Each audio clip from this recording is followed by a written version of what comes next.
Es saprotu, ka pirmām kārtām jūs jau esiet krietni vien noguruši, un droši vien pietiekoši grūti būs uzklausīt to, ko es arī minēšu, to, ko es arī teikšu. Pirmām kārtām paldies par iespējām uzstāties, paust savu viedokli, savas atsevišķas atziņas. Jāsaka, ļoti lielā mērā viņas saskan ar to, kas tika teikts iepriekš. Iepriekšējos referātos, iepriekšējos ziņojumos, un, diemžēl man varbūt būs arī jāatkārtojas, jo faktūra, attieksme, bez šaubām, ka mums varētu būt pietiekoši līdzīga. Jāatzīst ir tas, ka citādais, kādā veidā mēs to neskatītos, viņš ienāk aizvien striktāk, intensīvāk mūsu ikdienas dzīvē. Mēs aizvien vairāk šo citādāko izjūtām, apzināmies, un daudzos gadījumos arī tas aptver mūsu apziņu, aptver mūsu tuvāko apziņu, arī iespējams mūsu bērnu. Daudzos gadījumos ar toleranci tas tiek pieņemts, tiek atzīts, akumulēts, un arī kā zināma vērtība sabiedrībā tas mums funkcionē. Mums ir jārunā par to, ka tas citādāks pieņemsim ar tiem pašiem spaisiem, vai ar psihoaktīvām substancēm, kas tiek dedzināts, vai sāk patruļas, kur kontrolē tā tālāk, kas ir virzītas tikai uz to, lai sagrautu cilvēku psihi, un lai cilvēks vienkārši iznīcinātu, lai viņus pārmainītu, lai viņus pārveidotu, ir jau pietiekoši strikti pie mums ienācis kā tāds. Jebkurā no mūsu pilsētām, tā skaitā bez šaubām pārsvarā Rīgā, citur un tā tālāk. Interesants, teiksim, kas saistās ar varbūt modes lietām, piercingi, kuri vietā, nevietā tiek lietoti, varbūt izceļot kaut kādu skaistumu, identitāti un tam līdzīgi, bet no kultūra elementiem mēs atradīsim kaut ko tikai no pirmatnējās vides kā tāds. Ļoti interesants ir body art, jeb tetuvējumi. Jebkurā vietiņā, kur mēs vēlamies vai nevēlamies, kas ir pievilcīga, skaista, varbūt intīma, tad var būt kaut kādā veidā apglasnota, uzzīmēt un tam līdzīgi. Bet tā ir identifikācijas zīme, kur ļoti lielā mērā nāk ne tikai no pirmotnējām šīm ciltīm, no pirmotnējās civilizācijas, bet kas nāk no sociālām grupām, kas ir marginālas, kas ir atrautas no sociālās vides, kas ir kriminalizētas. Un ar šo elementu palīdzību bez šaubām, ka ir iespējams šo cilvēku identificēt kā tādus. Androgīnisms, par ko tika runāts, bez šaubām, tas ir pilnīgi jauns elements, kas ienāk aizvien vairāk, un droši vien vairāk jaunieši pakļaujas visam tam. Tad mums ir jārunā par to, ka šis citādais, ar ko mēs agrāk esam mazāk saskārušies, varbūt mēs kaut kur, kā šajā pašā žurnālā par lolietas pirkšanu, teiksim, mēs kaut ko varam redzēt, kaut kur iepazīties un tā tālāk, ar to mēs ikdienā gan jau saskaramies un tam līdzīgi. Un tad mums šeit ir jārunā par to, kas mūs var gaidīt, kādas ir šīs iespējamās tendences, kādi ir iespējamie riski, kādas ir iespējamās parafīliskās perspektīvas, tā skaitā, kas saistās ar seksuālu kultūru, seksuālu audzināšanu, dzimumu audzināšanu un tā tālāk un tā tālāk. Atklāti sakot, manī tas izraisa zināmas bažas, izraisa zināmu trauksmi, ka mēs paskatāmies kaut vai, teiksim, attiecībā uz to, kas mums ir šeit redzams. Pētījumi, kas pat ir veikti Eiropas padomē, apliecina tikai sekojošu, ka no seksuālās vardarbības vidēji patreizajā laika periodā cieš katrs 10. bērns. Ko tas nozīmē? Tas nozīmē to, ka šiem bērniem iestājas neatgriezeniskas un smagas psihiskas, fiziskas un citāda veida sekas. Mēs to neapzināmies, mēs daudzos gados mēs to neizjūtam. Mums jārunā par to, ka šī vardarbības seksuāla rakstura, viņa katru gadu pieaug aptuveni par 1 līdz 1,5%. No 1 līdz 1,5%, jo mēs saskaramies šo violenci. Tad ir tāda ļoti interesanta jauna zinātnes nozare kā violentoloģija, zinātne par vardarbību, kur aizvien striktāk ir ienākusi pastāvīgi mūsu dzīvē. Mums jārunā ir par to, ka šo pašu pedofīlu skaits vairāk un vairāk pieaug. Arī šis gadījums, kas tikko atklāts ir Rīgas pilsētā, kur vīrietis vairāku gadu laikā ir seksuāli izmantojis vairāk nekā 200 bērnus, bet ja viņš stāstīs tālāk un stāstīs vairāk, viņš vienkārši būs jāapklusina, jo to epizodu būs krietni vairāk, kā savu laiku stāstīja Kaspars Petrovs attiecībā uz nogalinātajām personām. Bez šaubām, ka jārunā ir par to, ka šī vide deviantīvā, kriminalizētā, seksa patoloģiskā, parafīliskā un tā tālāk, viņai ir jaunas formas. Tad šeit mēs varam runāt par seksturismu, par kiberseksu, par seksuālām attiecībām Skype'ā un tam līdzīgi.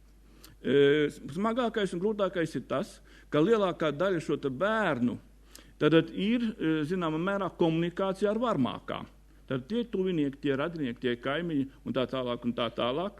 Un 90% gadījumu, es gribētu teikt, šie ir Eiropas padomes dati, bet gribētu teikt, ka tas ir krietni vien vairāk, tātad šī informācija līdz tiesību aizsardzības vai citām iestādēm nenonāk. Un bērni cieši, viņi ir traumēti visdažādākā veidā, par ko mēs šeit runājam arī agrāk. Ja mēs runājam attiecībā par jaunām šīm tendencēm, kas ir interesantākas un savdabīgas un specifiskākas, tad ir atsevišķas kustības, tā skaitā politiskā partija, žēlsirdība, brīvība, daudzveidība, par to, ka seksuālās attiecības leģimitīvi ir iespējams uzsākt no 12 gadu vecuma.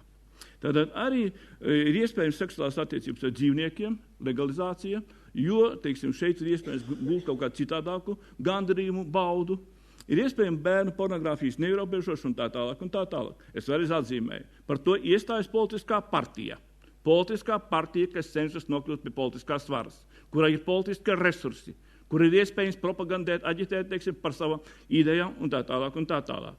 2006. gadā tika iesniegt pieteikums tiesā par to, ka saistībā ar minētajiem aicinājumiem, kuri grūti saprotami, kuri antihumanistiski un tā tālāk, ka pēc būtības viņi būtu jāaizliedz. Viņa ir pretiesiska, antihumanistiska un tā tālāk un tam līdzīgi. Bet demokrātiskā sabiedrībā tātad ir iespējams uz šāda veida brīvību. Un partija aizliegta netika.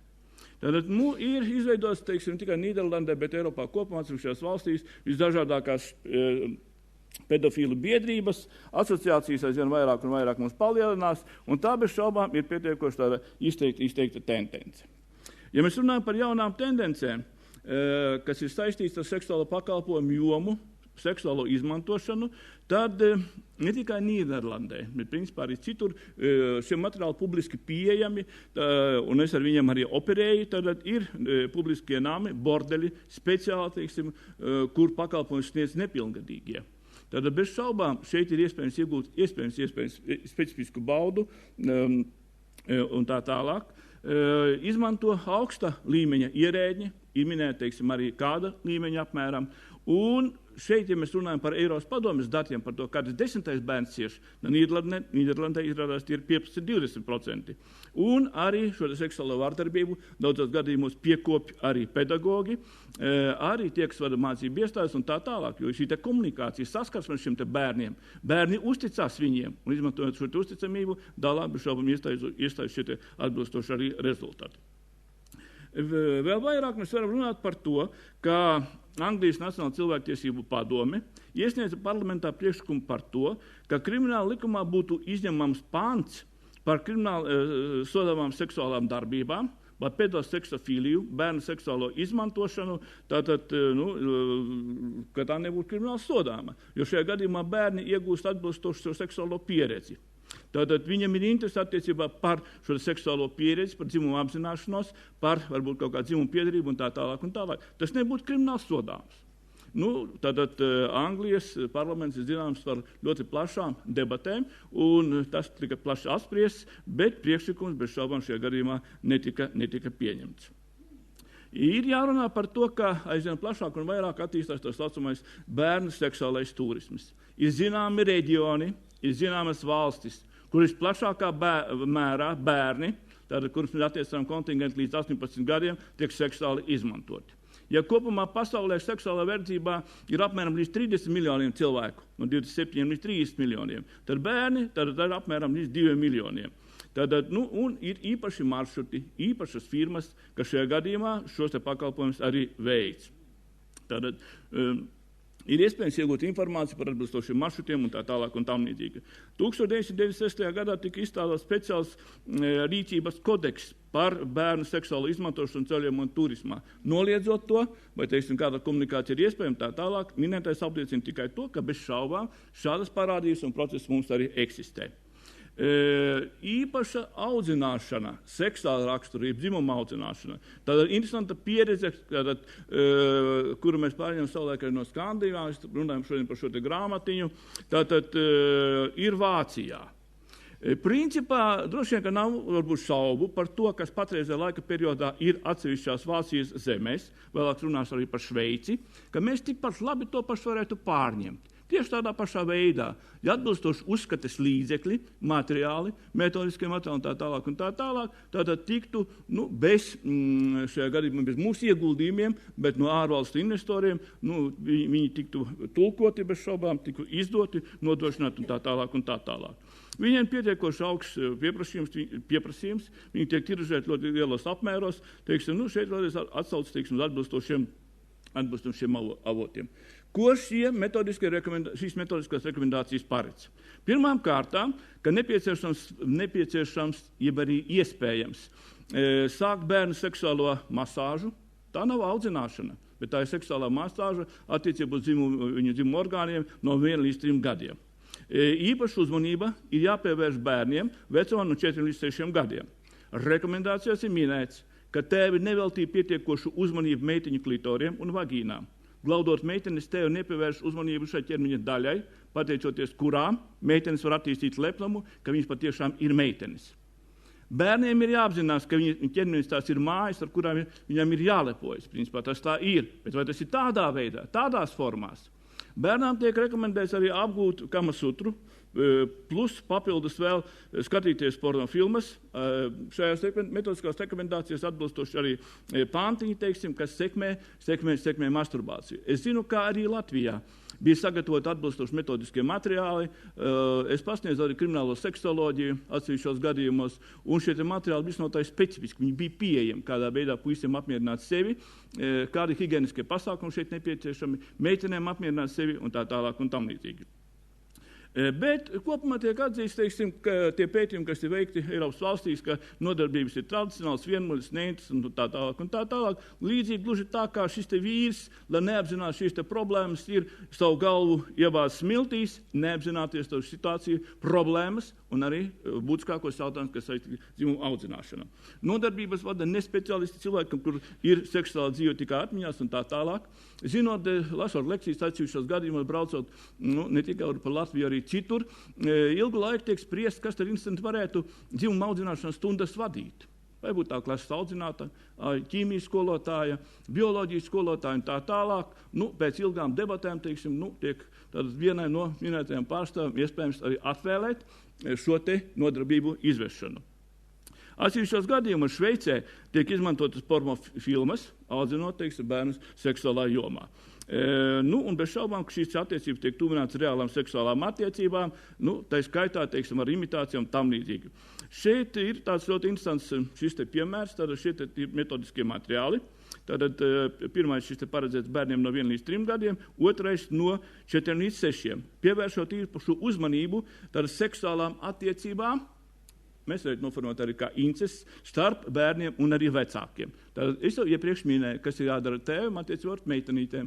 Un ko varētu darīt meitenes, par to es nezinu, šīs rekomendācijas neskatījos, attiecībā pret tēviem. Mums bez šaubām jārunā ir par to, ka ir tā saucamā gendroloģiskā mitoloģija no vienas puses. Viņa ir īpaši tradicionāla rietumu filozofijā, kas ir attiecināma uz to, ka ir sabiedrībā lielākoties stereotipi, kuri ierobežo individuālo brīvību, kas nosaka to, kādā veidā ir jāuzvedās vīriešiem, kādā veidā sieviešiem un tā tālāk. Un seksuālā audzināšana tajā principā nebūtu jābūt šeit robežai un jābūt pilnīgi, šajā gadījumā, tām varbūt īpatnībām iezīmēm, kas šeit ir. Šveicē ir izveidots vienos seksuālās audzināšanas kursus. Tātad katrā kantonā, varbūt ne visos, tad ir izveidot atbilstoši, metodiskie materiāli. Viņi ir ļoti interesanti. Redziet, šeit ir, tas kā mums ir baby box, kur bērnīs var atstāt, ja? Nepatīk bebītis, ka viņš ir piedzimis, negaidīts, nedrošas attiecības seksuālas un tā tālāk. Šeit tātad atrodas metodiski dažādi materiāli, kurus mēs šeit redzam. Tātad dzimumlocekļu imitācijas bez šaubām, vai meitenes vai puiša figūra ar atbilstošu apmetojumu un tā tālāk, kur bērniem atbilstošā vecumā ir iespējams ne tikai, paskatīties uz to, bet arī aptaustīt. Ja nepieciešams, arī izmanto praktiskās nodarbībās. Tātad tur valstis, kurā šī demokrātija ir krietni soli droši vien pirms mums, ir gājuši krietni vien tālāk. Es runāju par Vāciju, es runāju par Šveici, kādā veidā tas notiek. Vadmotīvs ir sekojošs. Tātad audzināt šo intimitāti, seksualitāti, un lai bērni jau no paša sākuma, tad, kad viņi apzinās savu šo dzimumu, pievērst tam uzmanību. Un šī seksualitāte aizvien vairāk un vairāk pieaugta. Jāpiebilst vienīgais kas, ka nevienmēr tas atbilstošā vecumā, atbilstošās formās un tā tālāk un tā tālāk. Tiek arī minēts tas, ka bērniem ir jāzina ne tikai kā garšo saldējums, pieņemsim augļi, šokolāde vai arī kaut kas cits, bet arī kā rodas bērni, ģenitālija funkcijas, ģenitālija uzbūve bez šaubām, dzimuma attiecības, kādā veidā dzimuma akts ir iespējams veikt un tā tālāk un tam līdzīgi. Nu, un, teiksim, šeit ir dažādi imitatori, kuri palīdz minētās dziņas arī iegūt. Nu, šī te interese tā bērna, kas skatās uz šo te atkalināto dekoltē, pilnīgi saprotami, ja? Es domāju, ka varbūt mazāk mašas dekoltē, citādāk tas audzināšanas efekts būtu vēl krietni un lielāks. Nākošais, kas ļoti interesanti, arī mūsdienu patreiz medijos ir parādījies materiāls tātad par iespējamo pedofīlijas legalizāciju. Tiesa, tas nav, teiksim, pēdējo gadu fakts. Tas ir krietni vien agrāk par to, ka bērni bez šaubām ir tendēti apmierināt savas seksuālās vēlmes, seksuālās dziņas. Un šeit ir jautājums par to, ka ir jābūt sabiedrībai tolerantai attiecībā pret personām, kas bērnus izmanto seksuālām vajadzībām, jeb arī viņus seksuālā veidā audzina. Ir jābūt pietiekoši tolerantiem. Un šeit jautājums ir par to, ka nepieciešams to kriminālu atbildību, kur ir paredzēta atsevišķās valstīs, pēc būtības dekriminalizēt, noņemt. Un nav pieļaujams tādu šo pedofilu kriminalizāciju kā tāda. Nu, ko tas nozīmē, teiksim, kas saistīts ar pedofīlijas legalizāciju? Tātad bez šaubām tiek noņemta puritāniskā attieksme attiecībā pret šiem te bērniem. Tātad nākošais. Bērniem tiek varbūt apskaidrot tie vardarbības modeļi, kādi ir iespējami, lai viņi no tā izvairītos. Tiek skatīts tas, ka pedofīli nav izvirtos vai noziedznieks, bet gan izglītotājs, ir tīpaši jauniešu. Un ir jāsaka par to šeit Vācijas programmā, kas ir saistīts ar šo te prevences projektu, ka neviens nav vainīgs savas seksuālās vēlmēs, bet gan par savu seksuālo uzvedību. Nu, daļa taisnības te varētu būt, bet kopumā, teiksim, šeit ir jāatzīst, ka teiksim, runa iet tikai par to, ka pedofīlija tātad ir šie centieni legalizēt kā tāds. Šeit mēs varētu atzīmēt sekojošu, ka pedofīlija ir jāuzņem, zināmā mērā, nevis kā garīgs traucējums, bet gan, teiksim, kā seksuālā orientācija. Gluži tāpat kā savulaik homoseksuālisms tika atzīts par normālu orientācijas formu, par seksuālo vajadzību apmierināšanas formu. Pedofīlija tieši tāpat. Tātad tā ir tikai tāda atsevišķa forma, kādā veidā atbilstoši tendētas personas spēja var un arī apmierina šīs savas dzimuma vēlmes, teiksim, un šeit atbilstoši Amerikas Psihiatru asociācija šeit arī par to iestājas. Pedofīlu skaits kopumā, kā atzīst attiecīgie pētījumi, kopumā vīriešu vidū viņš nav pārāk augsts. Sieviešu vidū viņš varētu būt vēl zemāks, 1–2%. Un jāsaka, ka seksuālās tieksmes attiecības pret bērniem varētu būt apmēram 20% vīriešu. Pēdējais, kas ir jāatzīmē, teiksim, kad apmēram 10% koeficients pedofīliem ir zemāks salīdzinot ar citām personām. Šeit es vēl gribu atzīmēt tikai to, ka pedofīlijas legalizācija atsevišķās valstīs, atsevišķās zemēs, atsevišķos statos iespējams ir tikai laika jautājums. Es pilnīgi pieļauju, ka šis jautājums pilnīgi pamatot var būt pacelties arī pie mums. Tagad ir tāds jautājums bloks, kas saistīts par atbildību. Par seksuālu raksturu noziegumiem, tātad tie standarti, kas mums kopumā ir Eiropā, pēc kuriem mēs it kā cenšamies, tā skaitā samazinot brīvības atņemšanu, citus soda veidus un tam līdzīgi. Norvēģijas piemērs. 73 gadus vecs vīrietis izvaroja 8 gadus jaunu meiteni. Viņš tika notiesāts brīvības atņemšanu uz 6 mēnešiem, bet par šai meitenei, es nezinu par ko, man nav nekādu materiālu, bija jāsas tiesas izdevumi 2000, es pieļauju, ka šeit varētu būt kronas saistībā ar tiesvedības uzvedumiem kā tādiem. Aizstāvība bez sekmēm centās noprastēt tiesas pieņemto lēmumu par tiesas izdevumu sekšanu. Pozitīvā pieredze. Vācijā tiesa attaisnoja 32 gadus vecu matemātikas un reliģijas skolotāju, kurš skolā pusgadu regulāri izvaroja kādu skolnieci. Attaisnojums spriedums bija balstīts uz to, ka viņš izvaroja meiteni ne no savas, bet no citas vadāmās klases. Pasniedzējs šajā klasē ieradās tikai atsevišķas reizes, lai aizvietotu klases audzinātāju. Atbilstoši Vācijas krimināla likuma 177. pantam, Skolotājs var veikt seksuālu darbību 16 gadīgām savas klases skolniecēm un ar 14 gadīgām svešām skolniecēm. Atbilstošs avots, kas norādīts šeit mums internetā. Tātad vairāk kārtīgi tiesāts vīrietis, tā skaitā par seksuālu raksturu noziegumiem, tiek sodīts ar piespiedu darbu bērndārzā. Es domāju, ka šī seksuāla audzināšana varētu būt pietiekoši interesanti, kur viņš veiktu šajā pirmsskolas audzināšanas iestādē. Bez šaubām bija ļoti interesants materiāls par to, ka skolotāji tātad ir nedroši par to, ka ja viņi propagandē savu seksuālo orientāciju, klāj to pauš, ka viņi tiek morāli, ētiski un citādā veidā traumēti. Un dabīgi, teiksim, šeit ir visdažādākā šīs izpausmes par to, ka nekādā veidā, teiksim, nedrīkstētu traumēt to, ka pedagogs atklāja to, teiksim, ka viņš ir homoseksuāli orientēts un tā tālāk, ka tā ir vispār pieņemtā norma. Dabīgi izrieš sekojuši, ka heteroseksualitāte tā ir perversija, tā ir patoloģija, tā ir anomija, tātad attiecības, kas ir starp dažāda dzimuma partneriem kā tādiem. Atbildība. Anglijā pedofils, kas izvaroja 10-gadīgu meiteni, tika aizturēts uz dažiem mēnešiem. Pamatojums šeit aizturēšanai, nevis sodam, bija tas, ka meitene bija ģērbusies pārāk izaicinoši, viņai bija caurspīdīgs mežģīņu apģērbs, kas, respektīvi, teiksim, provocēja, determinēja noziegumu izdarīšanu. Par 10-gadīgas meitenes izvarošanu Anglijā tiesa piespīda vainīgajām personai 9 mēnešus, jo meitene jau izskatījās pietiekoši piebriedusi kā jauna sieviete. Šo te piemēru šeit varētu būt pietiekoši daudz, dažādi un tā tālāk. Par terminiem, kas ir dzimums, vai, teiksim, šajā gadījumā seks un sociālais dzimums, gender dzimta un tā tālāk, ka šeit nerunāšu.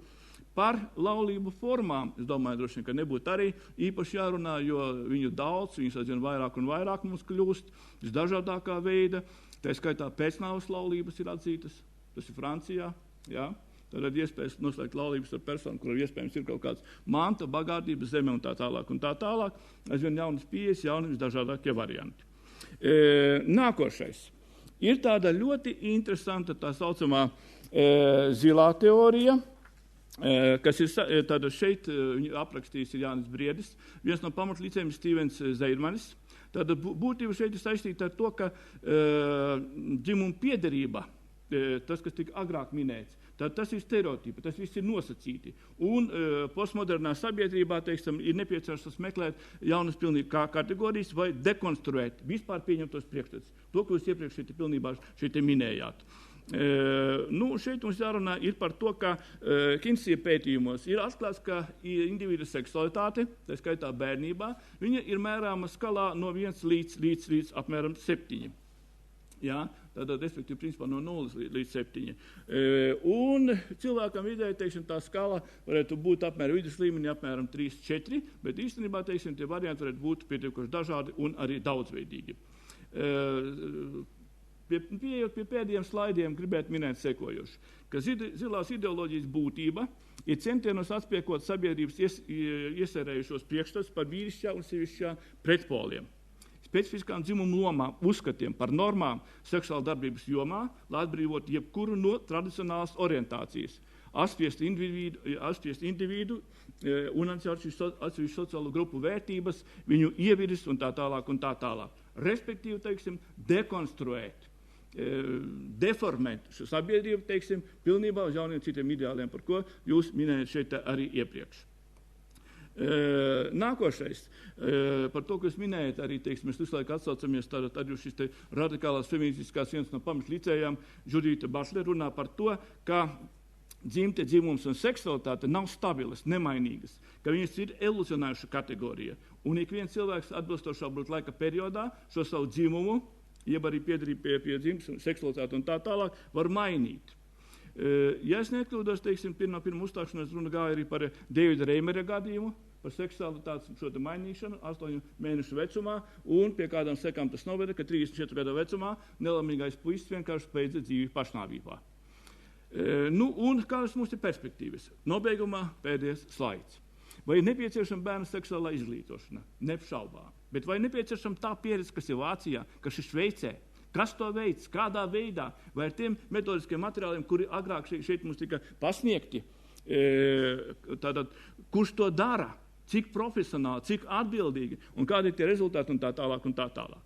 Vai varētu būt atbalstāma pedofīlija, Bet es šeit, teiksim, gribu minēt kā kriminologs un arī kā deviantologs. Ir pedofīlija, bērns, filos mīlestība, bērnu mīlestība. Un ir pedoseksofīlija. Ja?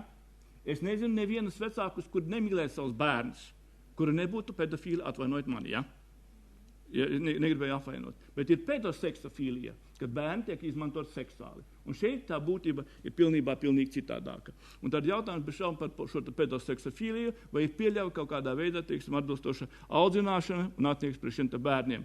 Atbildība par seksuālo vārdarbību, par atbilstošām netieklām darbībām pret bērniem, kādām ir jābūt. Vai tādām kādas ir Norvēģijā, Anglijā, Vācijā vai kaut kur citur. Vai tomēr, teiksim, tā jābūt krietni vien bargākai. Tā skaitā Latvijā krimināla atbildība tika samazināta par atsevišķu šiem nodarījumiem. Viņai jābūt neizbēgamai, neatvēramai, lai tie cilvēki, kas izdara šos nodarījumus, bez šaubām par to arī atbildību. Vai dzimumam, dzimtēm, seksualitātei nozīme? Neapšaubāmi. Un par to jālepojas. Ka mēs piedaram pie atbilstoša dzimuma, pie atbilstošas dzimtes, ka mums ir šī savu identitāte un jābūt mums droši vien ir lepniem par to. Nu, laikam tas man arī viss. Paldies par uzmanību.